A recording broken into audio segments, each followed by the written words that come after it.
Okay, thank you all for joining us today. Last night in Hanukkah, we call it Zos Hanukkah, right? In the Kabbalistic world, is a very, very spiritual day. It's I think we mentioned last week, or maybe we didn't, but Hanukkah is the only holiday that actually has 8 days, right? The Shmini Atzeres, which is the 8th day of Sukkot, right? But it's really a holiday by itself, but it's still called Shmini Atzeres because it's the 8th day that coincides with Sukkot, right? And that is called Shmini 8 because of what the number 8 represents. But Hanukkah really is the only holiday that has 8 days. I just want to talk about it for a minute because it is Hanukkah, right? So what's so unique about 8? What's so special about 8, and why does Hanukkah have the number 8? So really connecting a little bit to what we spoke about in the sermon this past Shabbos, right? The number 8 represents above the laws of nature. 6 is 6 days of the week, right? Representing the materialistic world. 7, Shabbat. Shabbat is me'ein olam haba. It's like it's a sniff. It's like an example of the world to come, where we are still part of the physical world, but we're elevating the physical. We're always elevating the physical world, but we're elevating the physical world onto a higher plane where we're not doing any malacha, we're not doing any work. Now, what does work mean? Work does not mean necessarily, what we consider work. Work is what's considered halachically work, and that's connected to the building of the Mishkan, and that's not our class today. Could be another time, but it's not our class today. But it's still, we have good food, and we're celebrating it, but it's considered sort of the spiritual realm within the physical realm. And number 8 is above the laws of nature. That's why there's no 8 days of the week. It's 7 days a week. Well, you'd say, of course, that's 7 days a week because that's the 7 days of the week. Right? Why is it 7 days a week? Because that's 7 days of the week. Like, who decided that'll be 7 days of the week? Right? So if it was decided it'll be 7 days a week because God created the world in 6 days and he rested on the 7th. Right, so therefore it's a 7-day week. So you say, well, okay, but if I don't believe in the Torah, so then why is it a 7-day week? It should be an 8-day week, be a 6-day week, be a 10-day week, right? Like, where does that come from? So that's another very interesting topic. The Kuzari, the famous Kuzari, who wrote a book on Jewish philosophy, he lived about the 1200s, somewhere around there, 13th century, I think, right? And he uses this as one of the proofs that has to have been that there was one beginning, one person, a beginning. Because if there was no beginning, and it's sort of just so different cultures different parts of the world should have different days of the week. But everywhere you go, there is not a place in the world that doesn't have a 7-day week. Everywhere is 7 days a week, right? There's different Roding had to do the calendar or based on the year or this lunar. Those are different things. But the idea of a 7-day week, right? Everywhere you go, and it's not based on anything. So you could say a month, okay, it's based on the moon. They decided to do a month on the moon. So the moon goes up, the moon goes down. So, okay, that makes sense that everywhere in the world it's the same thing. But a 7-day week, right, he uses as a proof that there has to have been a beginning, and one beginning, and it just became that way. And everybody did that because they knew from Adam and knew from whatever. And then, the people living in India and people living here, they have no idea why they're doing this, why it's a 7-day week, but it sort of became part of the culture of a 7-day week, right? So that's 7, right? Again, that's a whole class within itself also. But 8, there's no 8. Why not? Because 8 represents above the laws of nature, and that's not in our realm. That's above the laws of nature. There's another thing that's 8, and what's that? A bris milah, right? A bris milah. Right? Because a bris milah, right, it's no coincidence that's one of the decrees that they decreed against the Jewish people during the Hanukkah story. A bris milah represents that we're recognizing that the materialistic world is nothing compared to the spiritual world. And we take off the foreskin, which represents the idea of pleasure in the most materialistic way, and we say, no, we're going to make it holy, right? And it's called the bris kodesh, a covenant of holiness, and that's again, that's another whole class also regarding the bris, right? But it's called the bris kodesh, a holy covenant to show that we believe that God is the one that runs the world, and everything materialistic could be elevated to a level of complete spirituality. And that's the miracle of Hanukkah. The miracle of Hanukkah, we have an 8th day, and today is the 8th day, and there's a special energy, especially on this day, that telling us that we could attain levels that are beyond the realm of the materialistic world. We can say, no, we can't do this, we can't that. No, each one of us have within us the ability to attain levels that defy the laws of nature, which the Jewish people themselves defy the laws of nature. But us being around defies the laws of nature. And it just doesn't make any sense. So we're still around with our Baruch Hashem, with our mitzvahs and our Torahs and everything, and that defies the laws of nature. Over 2,500 years in exile, scattered amongst all the nations of the world, and we're still around. That defies the laws of nature.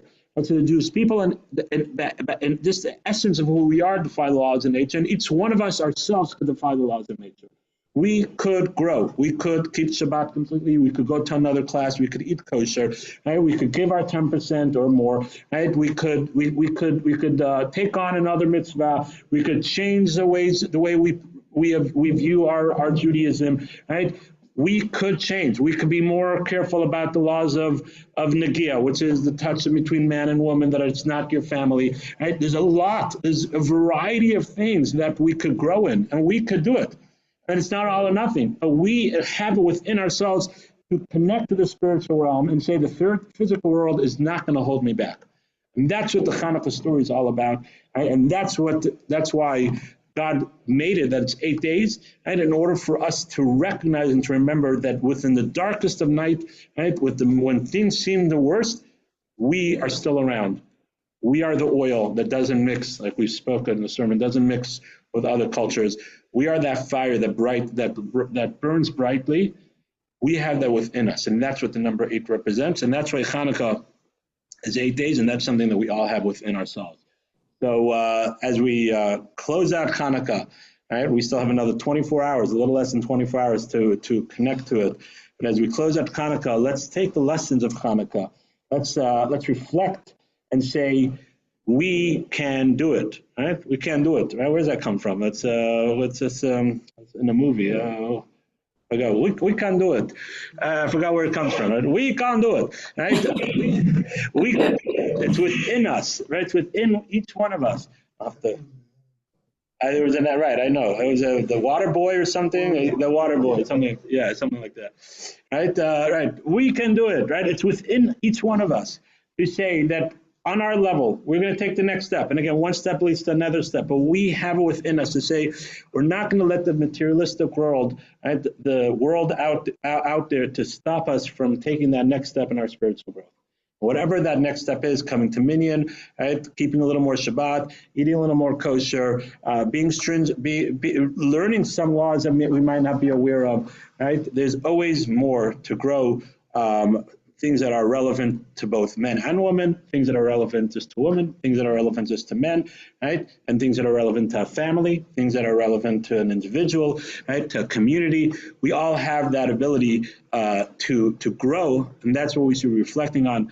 As we said, it's beautiful, 8 candles burning beautifully, right? It's a gorgeous view, right? But let's look at the depth behind it, right? And as we see the fire going up, remind ourselves that we too can elevate ourselves. So that's just a little bit about Hanukkah and about the 8th day of Hanukkah. Now let's go into the Torah portion. All right, so we're on page 250 in the Art Scroll Chumash, Parshah Vayigash. Right, we're just a few parshas away from finishing this sefer.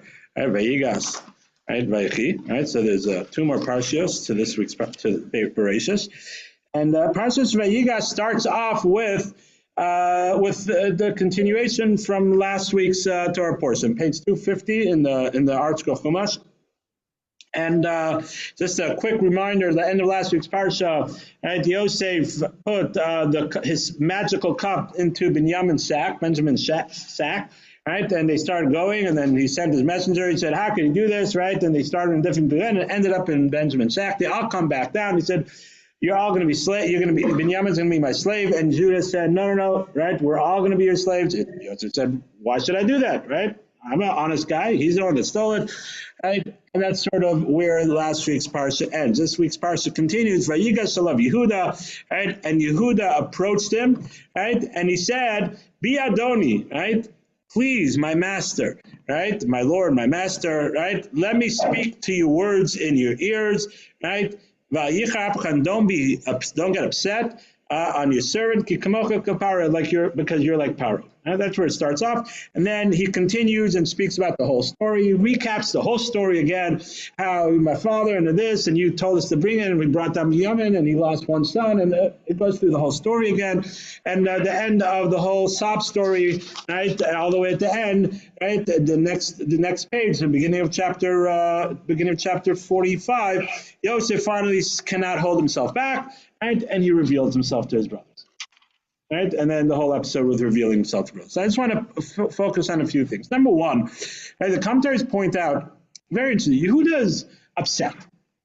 Right? Yehuda is ready to wage war. The Midrash tells us a fascinating Midrashim here, right? What to take literal, what to not take literal, metaphors, right? The fascinating Midrashim about how, first of all, we know that the children of Yaakov were extremely strong, were supernaturally strong.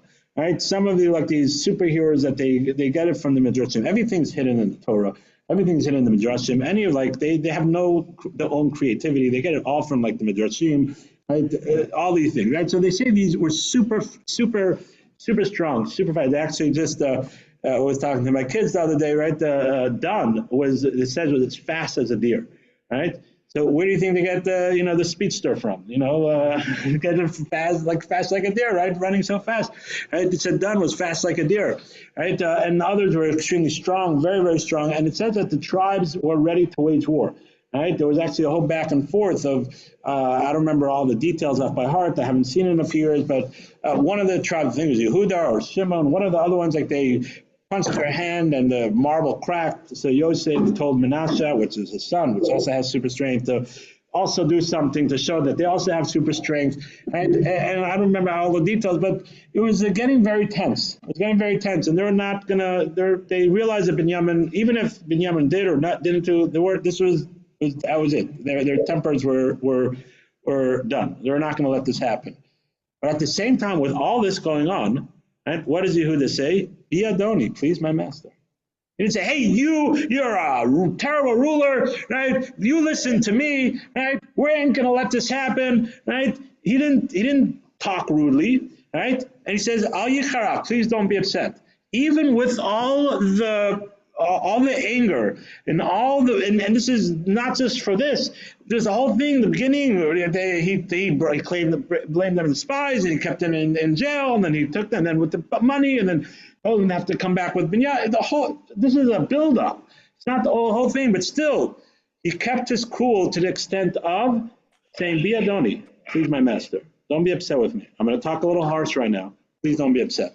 Right? And this teaches a tremendous lesson in leadership, right? A tremendous lesson in self-control, right? That even when you're ready to blow up, right? You're ready to sort of give it, right? To the child, to your coworker, to your workers, to your coworkers, hopefully never to your spouse, right? But you're ready to a stranger, right? A stranger on the street, someone cut you off in the supermarket, right? Whatever it is, right? There's still a character trait of how a Jew has to act. Be Adoni, please, my master, right? And please, excuse me, sir, right? You cut me off. This is, please, please, if you don't mind going back, right? Be Adoni, please, my master. And I think it's a tremendous lesson to reflect on, right? To think about how careful we have to be in our conversation and our talk, and how careful we have to be. And I'm talking to myself also. We all get things that tick us off. Right? How careful we have to be that when we're disciplining, when we're trying to get something across, right? Always talk in a proper way. It says, Talmidei Chachamim b'nachas nisma'im. Righteous, smart people, their words are heard, b'nachas, when they talk it in a calm way. Doesn't mean to say it's not stern. Right? I always tell my kids, it doesn't mean to say it's not stern. I'm being stern with you, right? But it still has to be talked in a respectful, nice way. So that's one important lesson to learn from here. The other thing I want to talk about, it says, so it continues, as we said, it says the whole thing. And then in verse 24, right, when he's saying over the story, he says, Vayhi ki alinu alavdecha avi, right? When we went up to your servant, our father, your servant, that's how you translate it in English. The same page, verse 24, right? And we told him the words of our master, right? So the Midrash tells us, right? The Midrash tells us that Yosef lost 10 years. I think it was 10 years. I have to check the amount of years, but Yosef lost 10 years of his life, right? He died 10 years younger than everybody else because he did not interrupt Yehuda when he said, our father, your servant. It's his father, right? He knew it was his father, right? Now Yehuda wasn't punished because Yehuda didn't know he was talking to his brother, right? Yehuda thought he was talking to a different ruler, right? So he was talking in the way that you're supposed to talk to rulers. Are your servant, our father, your servant. But Yosef knew that it was his father, right? So therefore, it says that he got punished, I think it was 10 years of his life because of a lack of respect for his father. So the commentaries I'll ask, if you would have stopped him, they would have smelled a rat. Right? His whole plan of them not knowing who he was, which we're going to talk about in a minute, right? We're going to talk about sort of, I said, we're going to talk about the whole thing last week. We're going to talk about it. But his whole plan of them not knowing who he is, right, would have fallen apart. Why are you stopping us from saying our father, your servant, like your servant or father? Like, why are you stopping? Like, it would have smelled a rat. So he couldn't stop them. That's why, of course, he's probably cringing inside. Like, he was cringing. How could my father's not my servant? Right? That's finally at the end, finally couldn't hold himself back, right? It was after the whole story, and but it was just still middle of Yehuda talking. He was cringing inside. Says the commentaries that lack of respect is still a lack of respect, even if it's something that you have to do, right? Even he couldn't do anything about it. Maybe he could have stopped it early and said, hey, it's enough. Okay, now we went too far, right? I'm your brother, right? And you could have stopped it over here, maybe. But still on that level, the respect for a parent, especially a parent, right? Keep it of the aim. Respect for a parent and respect for anybody is like fire. It's like fire. Sometimes you have to stick your hand in the fire, but you're going to get burnt. Right, and we see that again from here, that even though he had a good reason why he didn't interrupt him, but he still lost, according to the Midrash, he still lost years of his life because of that. So it's something just to reflect on when we're thinking about our parents. As a parent now, you get it much more. As a child, it's always harder, but even not, there's respect for your parent, respect for your spouse, respect for your in-laws, respect for other people, even if not on the best of terms. But the idea of respecting other people, right, is extremely important, right? We see how far it goes on the level of Yosef HaTzadik. Okay, let's move on, and then we'll talk about sort of the whole thing. So if you jump to, so then you go to, so we're going to jump to chapter, the next page, chapter 45, and verse 1. But before we do that, now we're going to talk a little bit about what Yosef is trying to accomplish, right? So we spoke about it in the sermon a little bit, if you remember, right? Rav Yaakov Kamenetsky, right? We spoke about Rav Yaakov Kamenetsky, which spoke about why did Yosef keep it a secret, right? Why did Yosef keep it a secret? If he was trying to punish them and to be a bully, a brother, and say, "Ha, I'm in control," right? I'm not. This is my chance to give you payback, right? So he should have revealed himself and said, "Ha, I'm Yosef, and now you're gonna have to do what I say, right? Because I'm in control. You guys want food, right?" And sort of be a bully, but let them know. But if he's not telling them who he is, how is he paying them back? I mean, he's paying them back, but they don't know that he's being paid back. Right? Yeah, they said, internally, they said, "Oh, this is probably because we did something wrong to our brother. We're getting punished." But they didn't know that it was coming from Yosef. So during the sermon, we spoke about it and we connected to Hanukkah. Rav Yaakov Kamenetsky said, because Yosef was trying to show them, right? Yosef was trying to show them that what looks on the face value is not necessarily, right, how things are, right? And he was only able to do that by not revealing himself and bringing the whole story to happen. Right? And that's why he didn't reveal himself, even though he couldn't hold himself back. He didn't reveal himself. The other commentaries explain slightly different. That why did Yosef wait until Binyamin came down? What was he so insistent that Binyamin comes down? And why did he make Binyamin have the cup? Why not someone else have the cup? Right? So Yosef wanted to make sure that the brothers, right, actually repented from what they did. Right? That even though someone, the brother of Rachel, right, a son of Rachel, the youngest, were they going to stand up for him? Or are they going to say, well, forget him? He's from the other wife, right? His brother was a troublemaker. He's a troublemaker. So then forget it. He's a robber. He's a stealer, right? Just forget him. We're just cut our losses and let's just tell our father that another wild animal, right? So that's what he's going to think. That's what he's scared about anyways. Right, so he wanted to ensure that they actually repented and they actually changed, right? And therefore he couldn't reveal himself. And therefore he couldn't reveal himself. And therefore he put them through this pain, put them through this difficulty that it was difficult for them, and then pinned everything at the end on Binyamin, right? They were scot-free. No, go for it. That's it. You're good. You go for it. Just blame Binyamin, and he'll be in trouble, right? And he wanted to see if they were going to stand up for him or not stand up. And when he saw that they were standing up, and they saw how Yehuda was willing, right? And you'll forget, Yehuda was the one that said to sell him originally, right? That was Yehuda. And we saw that Yehuda changed and as a leader, right? And he saw that he was, no, we're going to fight for him. We're going to stay here. We're willing to sharpen.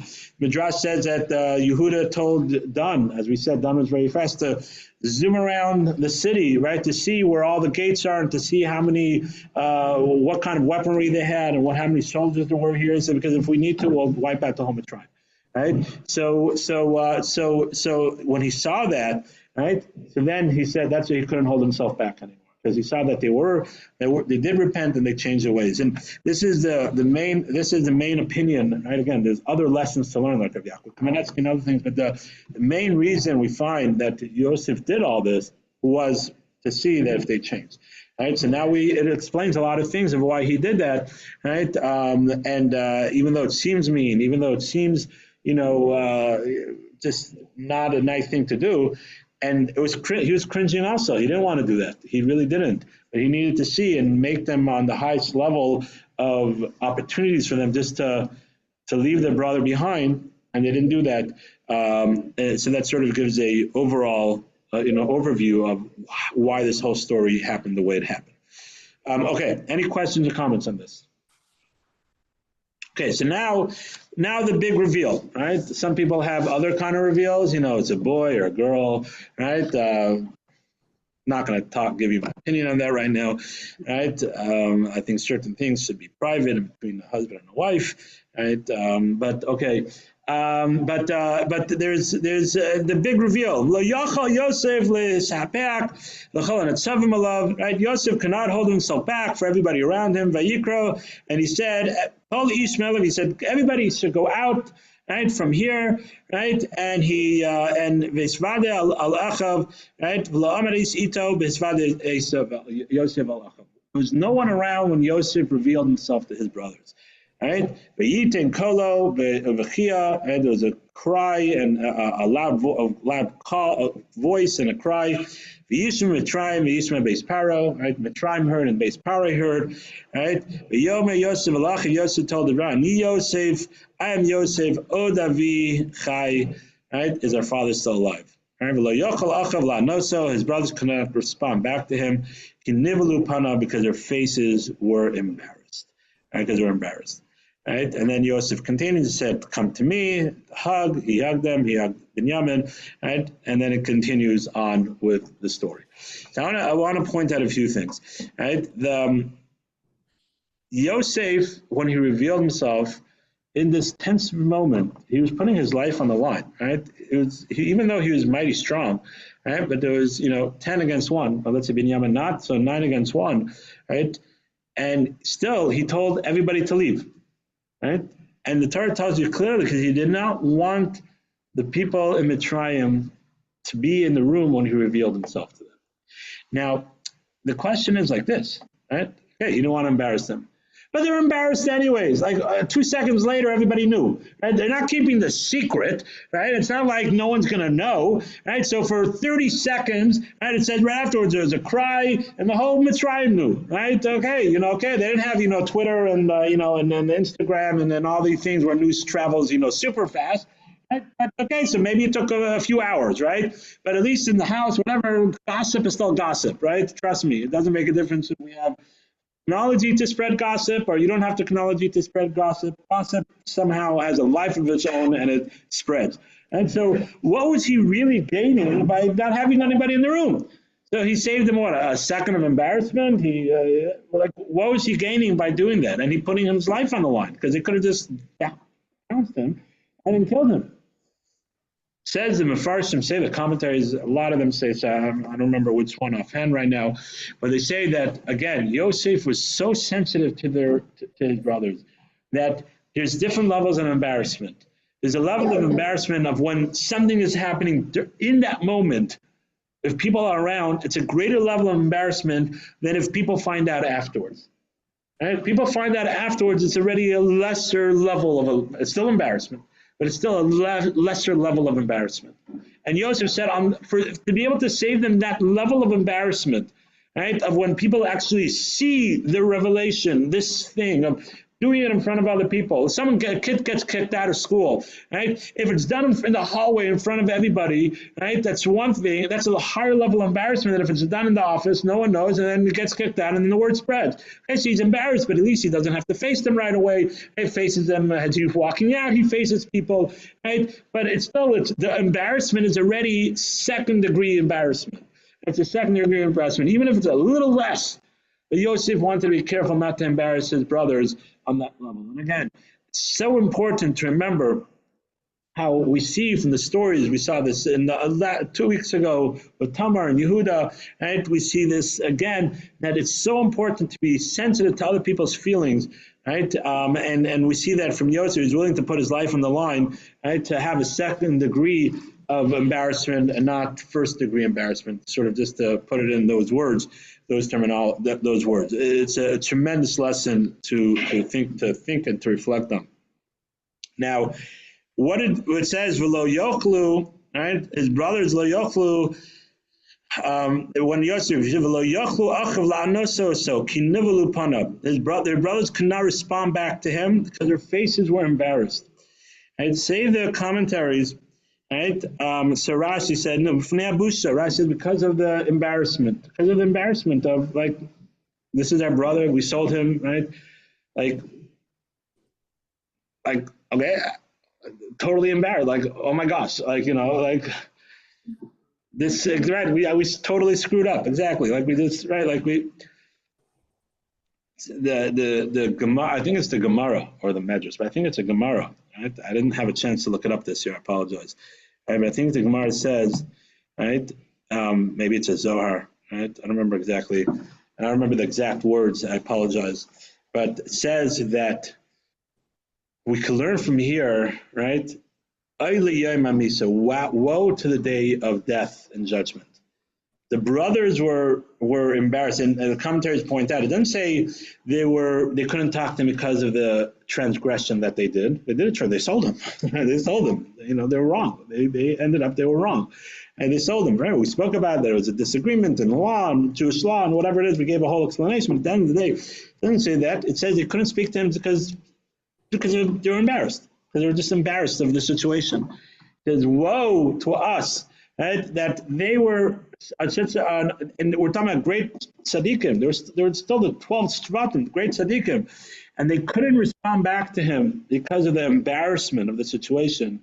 Woe to us that when we come up to heaven and God reveals everything to us, right, and shows us everything, right, or God willing, Mashiach will come before that, and everything is revealed to us. Woe to us, how embarrassed are we going to be? Right, of our actions that we've done, right? Because when we see everything's clear, right? Everything is revealed. And Yosef revealed everything to them in a split second. Ani Yosef, with those two words of Ani Yosef, right? Yosef changed everything. Ani Yosef, Odavinuchai, Ani Yosef, 2 words. I am Yosef. Everything became clear to them. The whole episode, the whole thing. Right, the thing of selling, the this, the that, what happened in Binyamin, bringing down Binyamin, everything was revealed to them. They realized right away the whole thing, and how this was all orchestrated by God. God's plan was all here, right? And they were just completely embarrassed how they messed up, right? The whole situation, how they saw everything in a backwards way, with 2 words. So when Hashem reveals himself, God willing, and removes the cloak, right? Because as we know, it says in the end of the Varm, I think it's Azinu, right? Anochi hasta panai. God says, I'm hiding my face, right? Nature is the curtain that is hiding God's face. That's nature. That's why God created nature. Hashem created nature, right? And within nature means to say politics and this and everything, sort of how the structure of how the world runs, right?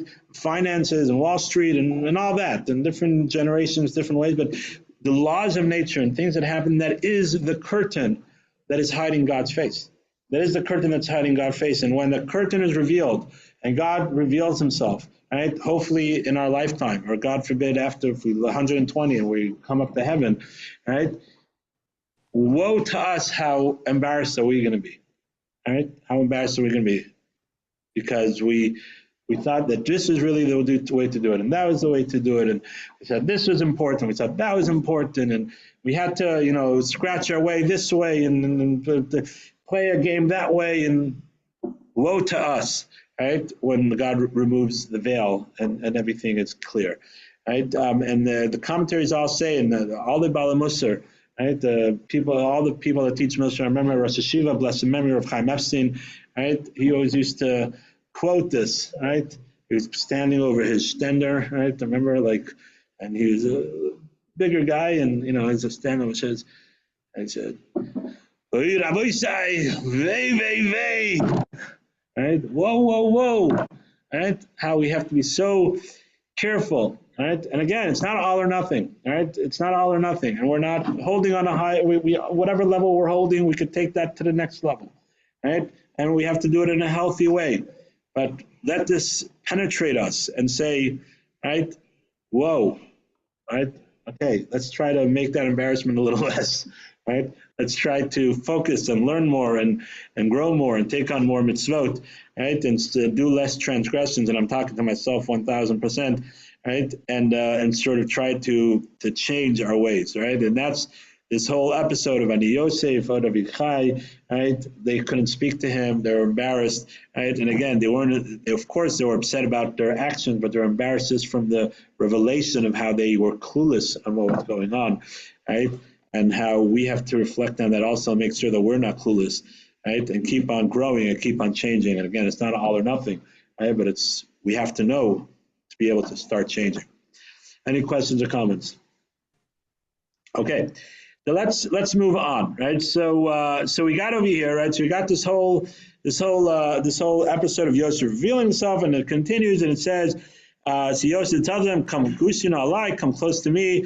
Vayigash, and they came close. Ani Yosef achichem. He said it again. I'm Yosef, your brother.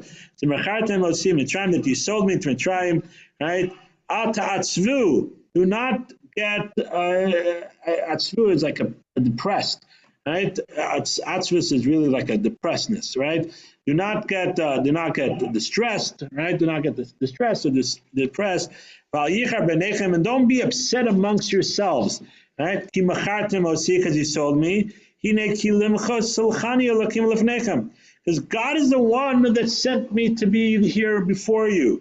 He's asking because there's 2 years of famine, and there's another 5 years of famine, and there won't be any wheat, there won't be anything, right? And God sent me in front of you, to make the way and to ensure that we all have food. So you're not the ones. Don't take credit for this. I mean, don't take credit in a negative way. You guys are not the ones that sent me. Verse 8, the bottom of the page. So you're not the ones that sent me, right? Because God, and He's the one that put me the head of the household of Paro, to be the ruler of the whole Mitzrayim. So the commentaries elaborate on this, right? Each one in their own way, but sort of all saying the verses are pretty clear over here. But the lesson that Yosef's telling them is that you don't get upset. I mean, internally you have to repent and you have to change. That's not Yosef's message. Yosef could have said, and you guys have to repent. You gotta. They knew. They're righteous people. They know that they have to do their own thing, right? But Yosef is telling them, right, don't bicker amongst each other, The first thing that happens, like, oh, I'm not the one, you're the one. Yehuda, yeah. They start blaming everybody. No. Stop bickering amongst each other. It's not you guys. This was a master plan from Hashem. Right? You guys were the vessels that were used, and that was your free will, right, to do that. Hashem could have done a different way for me to come down to Mitzrayim. Right? That was the way, and that's your own husband. That's your own calculation. Each one of you have to reflect on. But realize that there was a master plan for me to come to Mitzrayim to be able to feed our family and to feed the people, right, and for me to be down here as a ruler of Mitzrayim. Right, and this is such a tremendous lesson that the after effect of something. Right, when we're in the middle of something, we have to try our best to take control and to. But after something happens, you invested badly, right, and you lost investments. Right, money issues is one of the biggest causes of divorce in North America, probably in the world, but definitely in North America. Right, and it's because we blame it. That you didn't invest properly. Why did you put your money in here? You know what? We tried, right? After it happens, let's move forward, right? Let's move forward. Let's reflect. How should we do better, right? Let's speak to a money manager, maybe, right? Maybe don't invest so much in one thing. I don't know these things, right? Right? But whatever it is, right? Yes, look what you could do. It's Hashem that decided that this is what's going to happen after the effect. Right? During the time, you have to try your hardest to make sure that you're doing everything proper. But afterwards, learn from it, but don't blame from it. Right? Because at the end of the day, this is Hashem's decision. Right? How you're going to react and how you're going to grow from it, that's your call. That's your decision. Right? And that's what Yosef is telling them. Right? That's what Yosef is telling them. Do not fight amongst each other. This is Hashem's plan. Right, again, each commentary has a slightly different way of how they bring this point out. But this is what Yosef is telling them. It's something that's so crucial in our everyday life that we have to reflect on, right? And remember that. Take a breath after something happens. Okay, now we have to learn, we have to grow, but stop blaming. Don't create a fight out of this. Business partners, whatever. Okay, maybe change business partners. That's something to think about. Don't get into a fight about it, right? And don't not talk to each other about it. Right? So then Yosef continues and tells him, Haru, right? Quickly, let's go up to our father, right? And tell them, Ko Amar Bincha Yosef, this is what Yosef, your son, said, right? God placed me at the head of Mitzrayim, and come down over here, and you'll live in Eretz Goshen, right? And continues, right? You and your children, your cattle, and everything, right? And then there's still another 5 years of the famine, right? And then he looked at Binyamin, right? He saw Binyamin, and he gave Binyamin a hug, right? And then he says, tell your father, right? He tell your father to come down, right? And then he fell on Binyamin's shoulder, and Binyamin fell on his shoulder, and they both cried. Right? And the Dras tells us that they cried. Yosef cried on Binyamin's shoulder for the two Beis Hamikdash are going to be destroyed that were in Binyamin's property, right? And Binyamin's Beis Hamikdash is half in Yehuda and half in Binyamin. Right, Binyamin cried on Yosef's shoulders because of the Mikdash Shiloh, which is in Yosef, which was up for 250 years, right? That was destroyed in Yosef properly. So just, I don't want to dwell on this too much, but just an interesting thing. There could have been so many other things that we haven't seen each other for 22 years, right? My big brother, right? Binyamin was left alone. Think about it. If Yosef was 17, Binyamin was probably more like 15. Something like that, right? 14, somewhere around there, right? He hasn't seen his brother, right? Okay, it makes sense that they cried because they haven't seen each other, right? And no, but righteous, of course, there's nothing wrong, and I'm sure they did. They cried that, but there was an extra cry in the Torah for the Torah to go ahead and mention there was a cry, because righteous people, when there's a loss of kedusha, of holiness, even if it's in the future, that for them is the greatest sadness. And losing Mikdash Shiloh and Yosef's property in the future, and the two Beis Hamikdash and Binyamin's property, that's a lack of kedusha, a lack of holiness, and that's what they were crying about. There's more depth to talk about that, but I don't want to talk about more about that. So now let's move forward, all right, to verse 27. Right, so then it says that the voice was heard in the house of Paro, right? And Paro told Yosef to send chariots and bring everybody down. Right, everybody was happy, right? And I'm just quickly going through this. And then he said he gave his brothers presents, and he gave Binyamin more presents. Is the question the commentaries ask, right? If the whole jealousy of the brothers came about because Yaakov gave Yosef an extra special garment, so why did Yosef give Binyamin an extra garment? What, is he trying to create more jealousy over here? You didn't learn from it? Right? It's a good question. Right? There are plenty of answers. Homework for you guys to check out an answer. Right? Send me a text or a WhatsApp with an answer, and I'll let you guys know. Right? I don't want to go into that right now. Right? But what I do want to talk about is that then it says, Vayishlach, he sent his brothers up, and they went up with carriages, right? Teretz Canaan. Vayigidu Leimar, they told Yaakov, right? Yod Yosef Chai, Yosef still alive, who most Bechar Mitzrayim, and he's ruler over the whole Mitzrayim. Right? His heart became like his heart became harder. Right? He rejected their words as they spoke to him. Right? The words that rejected it, for he did not believe them. He did not believe them. But so they went and he spoke all the words of Yosef. Right? And he saw the carriages. Right? As Yosef, the Yosef sent. And then he saw the wagons and that were transporting them, and then it says the spirit of Yaakov revived, and he believed them. Right? And then he said, well, my son Yosef is still alive. Right? Let's quickly go down before I die. Right? And then the next chapter starts off with them going down to Mitzrayim. So the commentators want to know, very interesting, right? They're telling him what Yosef said. He doesn't believe it. They're like, okay, you told me one time that he got eaten by an animal. Now you tell me he's alive. Like, you guys are straight. Like, you don't believe it. But the Torah tells us, Vayar, and he saw the chariots. Then he knew that he was alive and he was okay, right?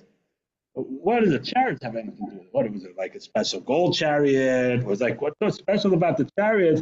And says, then the spirits of Yaakov revived, right? And he was okay. What was special about the chariots? So the commentaries say that if you see that it says that normally the chariots, Rashi quotes this, right? That Simon Masar, 1 second, right? So a gala, right? Usually what he sends to him is a 1 second.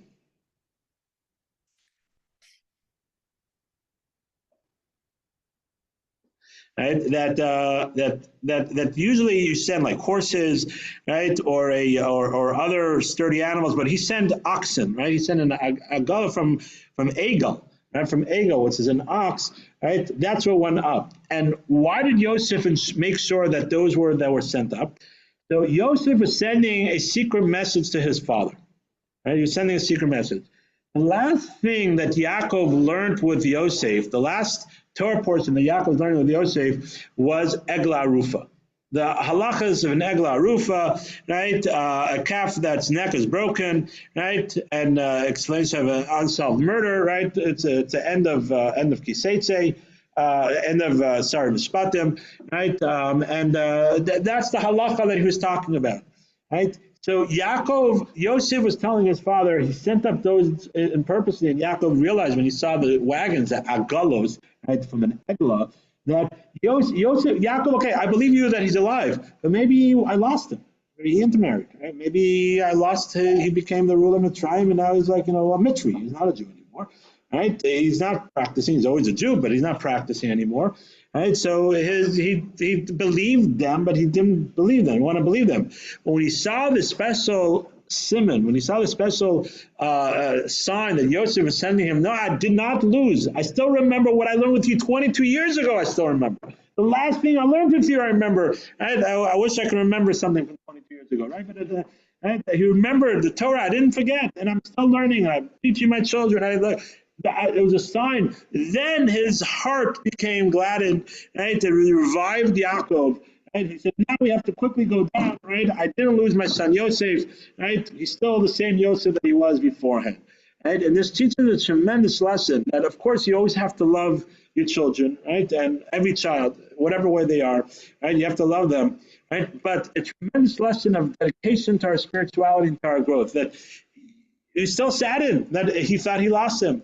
But more so to Yosef, that Yosef was able to stay and remember what he learned 22 years ago as a 17-year-old child. And now he's a man and a ruler and a lot of things going on, but he still is dedicated to Judaism and didn't forget. He knew that that was what his father's going to want to know. And he sent him that sign. And something so powerful to reflect on and to think about how we have to continue that learning or whatever struggles that we might have, right? Be it in our regular day-to-day lives, in our family, in our homes, in our business, right? No, our Judaism, the most important thing, we have to continue our learning, continue our love, our growth. And that's what Yosef was telling Yaakov. And that's what he said when he saw that ghost, when he saw that, clicked at him. Why did he send that? He's trying to teach me a message, send me a sign, and his heart was glad. So let's move on. And then it says that Yisrael went down to Beersheba, and he brought sacrifices to his father, to the God of his father Yitzchak. And God told Yisrael, right, again, it goes back from Yaakov to Yisrael. We spoke about that a different time. Yaakov. So it says, Vayomer came to Yisrael. Hashem said to Yisrael, right, the bottom verse 2, on the bottom of 256. Right, Vayomer came to Yisrael. Hashem said to Yisrael, V'maros Laila, in a vision of night.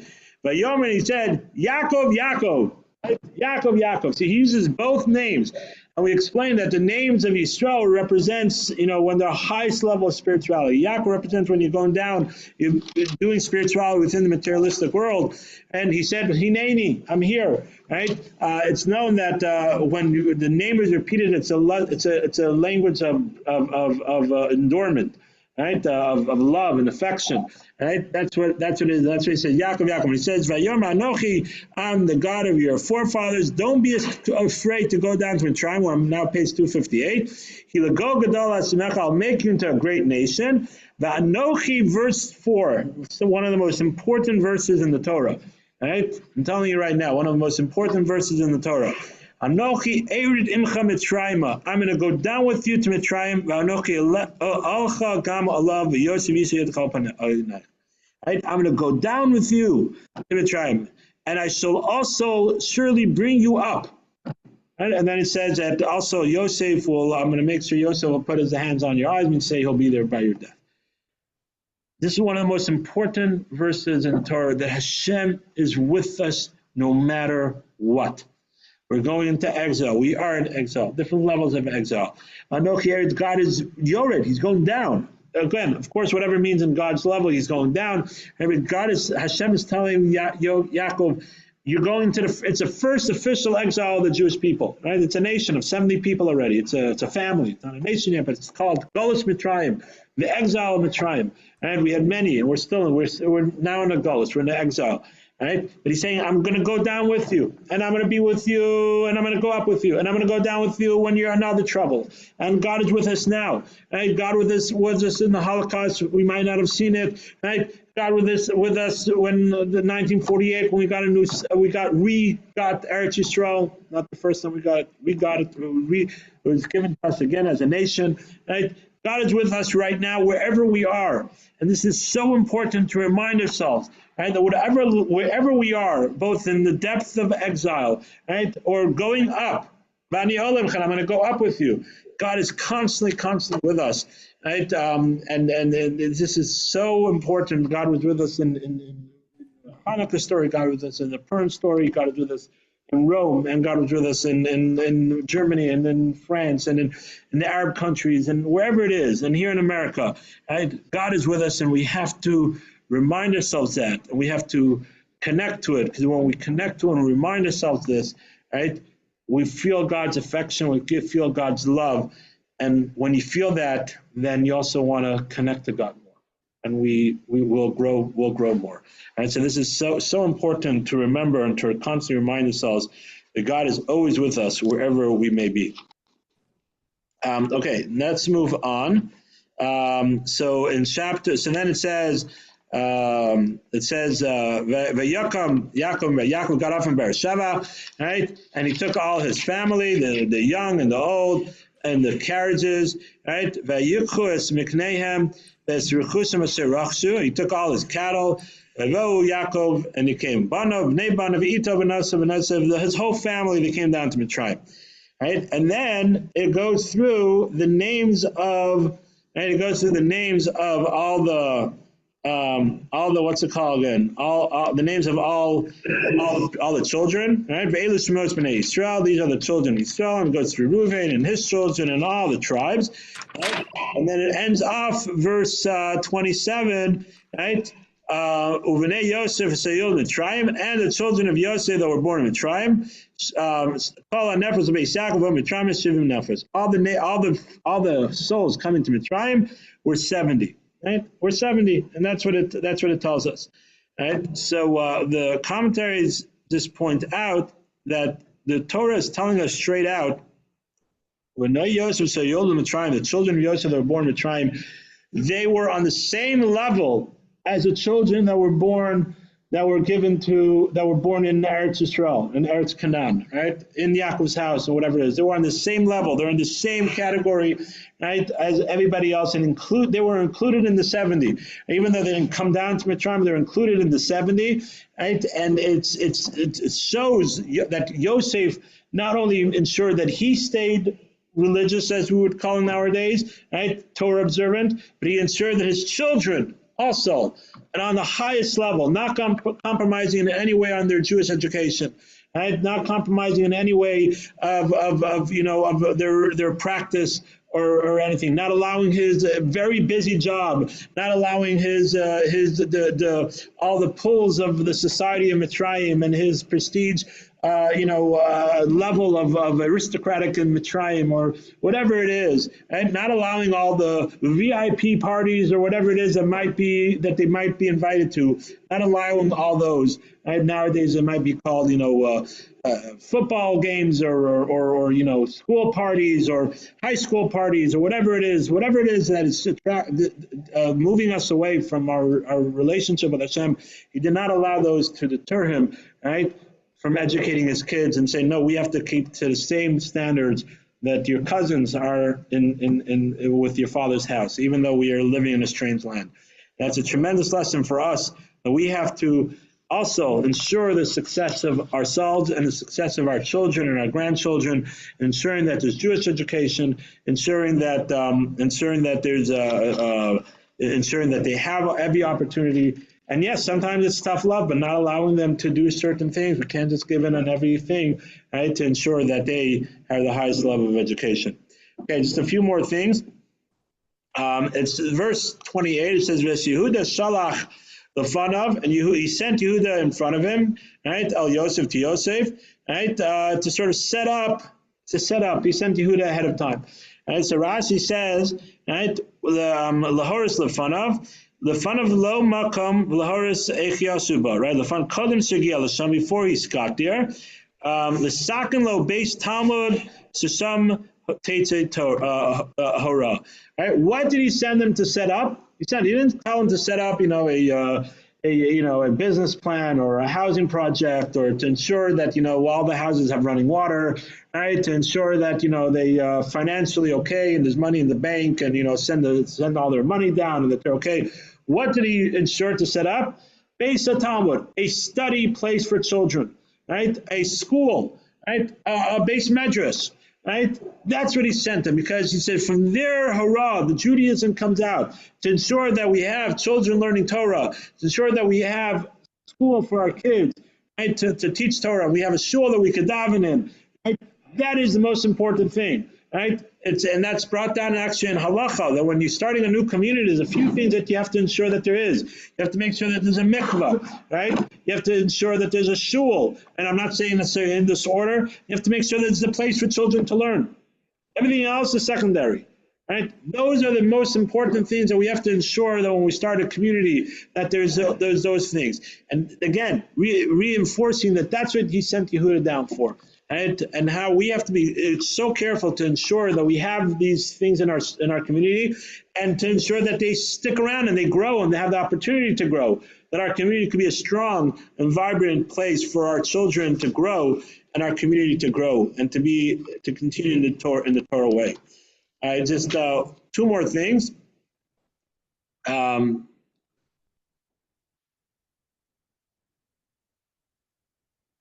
So I'll just say this. So it says, if you turn the page, that Yaakov told Yosef told his brothers to say that they row its sown, that they're shepherds, right? Because Tovas Mitzrayim, right? Go row its sown, right? It's not the accepted thing. Anybody that's a row its sown, a shepherd, because that was one of their gods. Sheep was one of their gods. Right, so it was like you have to let them just roam around. Right, so to say that. Right, why did Yosef tell them? Because Yosef wanted to ensure, and that's why he sent them to Eretz Goshen. Right, Eretz Goshen was a day walk, right, or travel from the capital. He didn't say, "Come live with me in the capital." He wanted them to be separate. He didn't want them to be involved in politics and be involved. He said, "Don't say you're warriors, even though they were warriors." Right? Don't say you're financial people, even though they might have been. Right? Say no. Take the job that they're not going to want to mingle with you, because he wanted to say we have to try as much as we can, and we need certain people, of course, in political things and involved in the war, but as much as we can to keep our distance, right? To ensure that there's no mingling and there's no and then that we stay strong to our beliefs. That's what Yosef wanted to ensure, right? And then it says, right? One second. So if you move down to verse chapter 47, right? Vayova Yosef Yagla Paro. One second. So verse 4, right? Verse 4 on chapter 47, it says, we came to live in the land, right? There's no grazing for our cattle, right? And we're shepherds, and we're going to live in Eretz Goshen. And so again, we spoke about this already a few times, but we see lager, right? We spoke about there's two different ways of living in Hebrew, right? There's lager and there's yeshiva. Right? There's lagur, to be a stranger, right? And there's yeshiva, and to settle. They were saying, lagur banu, we only came as temporary. We only came as strangers. We're not coming to make this our homeland. Right? We're strangers here. We might be here for 250 years, right? But our attitude is lagur. Our attitude is to be a stranger. This is not our homeland. We'll be involved in the economy. We'll do this. But our philosophy is we're strangers in this land. This is it's a temporary status. Right? And again, it's the same philosophy that Jews have to have, right? We are grateful for the country that we live in, right? And all the opportunities, but lager, we're strangers, right? This is a temporary dwelling. And then the parsha just continues, and it says that Yosef brought his father, right, in front of Paro, and he blessed him, right? And the Midrash tells us that he blessed him that the Nile should rise to his feet. And actually, it says that the famine stopped after Yaakov blessed him, right? And some say the famine stopped because now the whole purpose of the famine was done with, because the whole purpose was to bring Yaakov and his family down, right? Different explanations, right? And then the parsha ends with Yosef dealing, right? Basically, the end of the parsha is Yosef's dealing of his dealings in Mitzrayim, and now he took control of everything, right? The first place that we find clergy tax breaks, right, parsonage, right, is actually in chapter 47, page 266. Verse 22, it says, "Rak admas kahanim lokana ki chokakaim es paro v'achlu es kukam." Right, he did not tax. Right, only the land of the priests he did not buy. Right, it means basically not taxing, give them free food. Right, so again, we see already Yosef understood this concept of parsonage and tax breaks for clergy. Right, but then it sort of ends with the dealing of Yosef, right, and the last verse is Vayeshev Yisrael Beretz Mitzrayim, Beretz Goshen, right, and Yosef, Yisrael and his family, that's the Jewish people, right, and they multiplied over there. And then the next week's parsha deals with sort of the end of Yaakov's life. So this is the conclusion of sort of this whole just to sort of quickly recap, right? This is the conclusion, the conclusion of this whole long storyline started in Parshas Vayigash, right, where Yosef had his dreams, and his brothers were upset at him. Again, we explained the whole back and forth. They sold him, right? Yosef's whole saga in Mitzrayim, going from one place to another place, being accused, finally Paro having his dreams, becoming second in command. His brothers come down, he blames them as spies, the whole back and forth, bringing Binyamin down, right? And then this week's Parsha, Yehuda defending Binyamin. Finally, Yosef reveals himself. The whole storyline is sort of comes to a climax where they all see what was happening, and Yaakov and his children come down. They live in Eretz Goshen, which now sets the stage, right, to the exile of Mitzrayim, which really starts in Parshas Shemos. Next week's Parsha is going to speak about the end of Yaakov's life and the end of the tribe's lives, but that's sort of the end of that storyline. But there's a tremendous amount of lessons that we learn from all this, and just want to wish everybody a happy Hanukkah, right? And I'll look forward to seeing you all, Mitzvah Hashem, next week.